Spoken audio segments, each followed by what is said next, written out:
quick reading for November the 17th to November 18th. Air signs. Bumubuelo lang dito si person, no? Actually, either meron na siyang totoong nararamdaman sa'yo, meron siyang gustong sabihin sa'yo, which is, I feel like this is very genuine.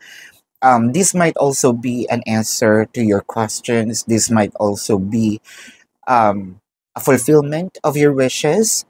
Kasi parang meron ditong mahabang time ng pag-iisip, mahabang oras ng pagmumuni-muni bago ito i-offer, ibigay.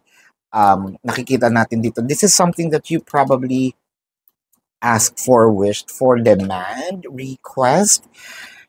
Sort of naghintay lang dito, no, ng tamang panahon. It may feel like forever, no, waiting for this to happen.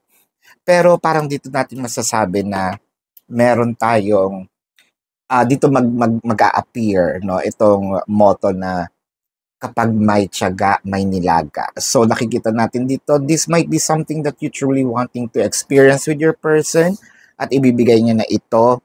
Air signs, this is your quick reading for November the 17th to 18th. Predicting future is my purpose.